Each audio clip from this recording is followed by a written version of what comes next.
Bonjour, je suis Nicolas Robert, Digital Advisor chez Selensa.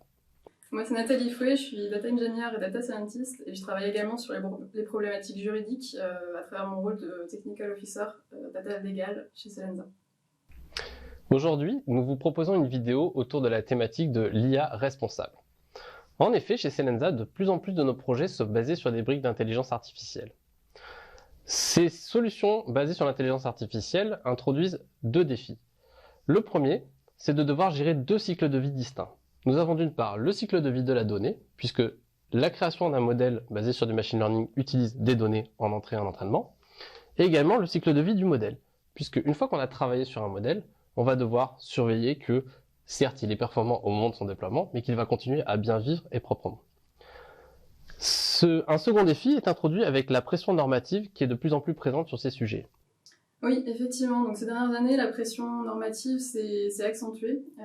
On a eu des initiatives, alors notamment parce que on s'est rendu compte de l'importance de l'enjeu, de la nécessité de responsabiliser les différents acteurs sur ce genre de projet d'IA.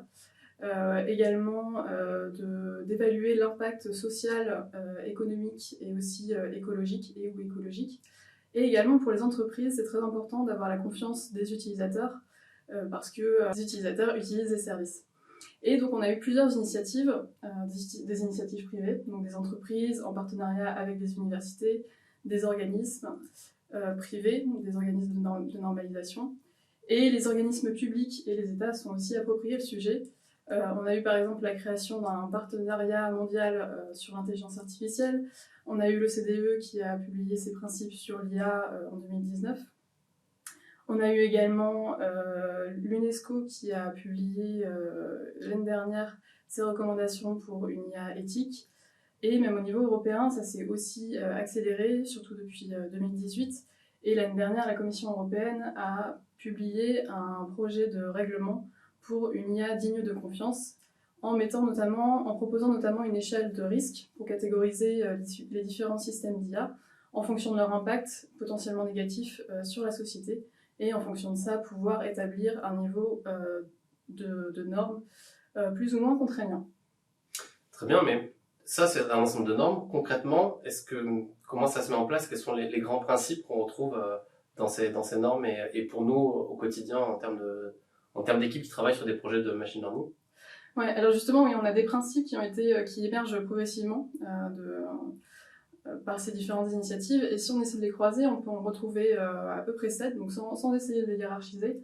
On en a un premier qui va être ce système doit poursuivre un but éthique, et aussi on doit évaluer l'impact social de ce type de système. Ce type de système, l'idée c'est qu'il soit centré sur l'humain, et qu'on puisse évaluer dès la phase initiale, en amont du projet, qu'on évalue les impacts, les risques, les bénéfices et les risques, et les impacts potentiellement négatifs sur la société, sur l'économie, sur l'écologie. Donc ça, c'est un premier principe. Un principe lié, donc deuxième principe, c'est un principe d'équité. Ce genre de système, on doit surveiller qu'il ne reproduise pas ou qu'il ne produise pas de discrimination entre les individus. Je pense qu'on a tous entendu parler des systèmes de reconnaissance faciale dont la précision chutait drastiquement pour certains types d'individus, notamment les individus féminins avec une couleur de peau plus foncée. Un autre cas, c'était un modèle d'octroi de crédit qui pour l'entraînement, utilisait des données des dizaines d'années précédentes et sans prendre en compte l'évolution de la société et l'évolution, par exemple, l'émancipation économique des femmes de ces dernières années. Un autre principe qui va être lié, c'est l'augmentation humaine.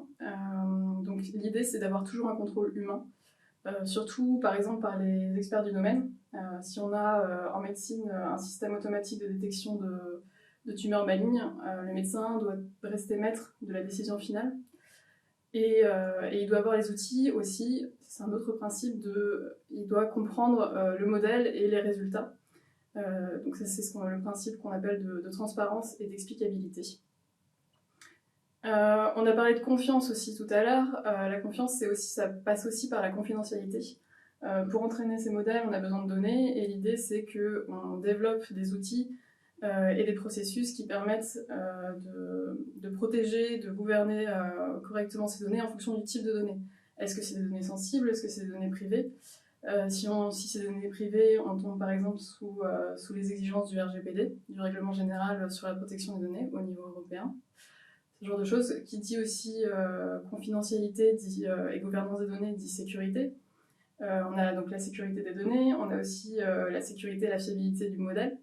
L'idée c'est que ce modèle soit reproductible, soit robuste, et aussi qu'on mette en place des outils qui permettent de préciser, de contrôler la précision et la performance de ce modèle. Donc voilà, sécurité, fiabilité, et pour finir, principe de responsabilité. L'idée c'est que chaque personne qui intervienne sur le projet a sa part de responsabilité.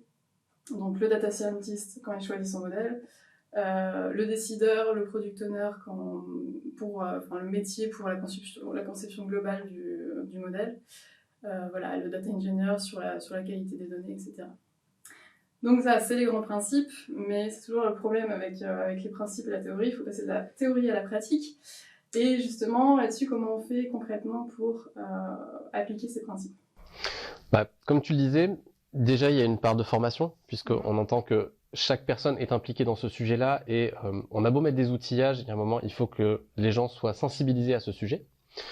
D'autre part, il y a des outils qui commencent à arriver sur le marché, que ce soit des initiatives open source, des initiatives d'éditeurs, et en fait, on pourrait séparer ce sujet en deux parties. Il y a d'une part tout ce qui est lié à la donnée, comme tu disais, il y a de la donnée sensible, il y a de la donnée personnelle. Tout ça, aujourd'hui, les entreprises doivent aussi se doter de solutions permettant de classifier ces éléments, permettant de les détecter, permettant de gérer leur cycle de vie. Donc on parle de solutions de data cataloging, de data lineage, par exemple. Et d'autre part, sur les modèles, on a vu arriver depuis 1 ou 2 ans environ différentes solutions. Je prends par exemple l'idée de Interpret-ML qui est une brique qui est proposée sur étagère pour aller ajouter ça dans le projet de machine learning que vous allez créer. Donc c'est plutôt pour le data scientist ou le ML engineer, aller en fait instrumenter son code pour pouvoir afficher derrière des informations pour expliquer, rendre interprétable son modèle. Ça peut être sur des choses sur la black box, comme étant sur des modèles qui soient plus explicables parce que ça utilise des algorithmes qui eux-mêmes ont de l'explicabilité déjà intégrée.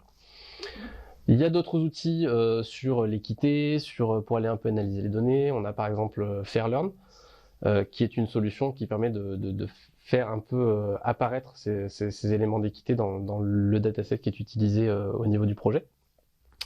Et enfin, on voit par exemple aujourd'hui dans nos projets chez Selensa, quand on utilise des briques comme Azure Machine Learning, Microsoft propose une solution qu'ils ont intégrée dans le produit, qui est un dashboard Responsible AI, qui permet d'aller afficher, au moins de donner un premier outillage au concepteur du modèle pour qu'il puisse présenter ces éléments sur la partie IA responsable, c'est-à-dire aller donner une première vue du modèle, une première explication.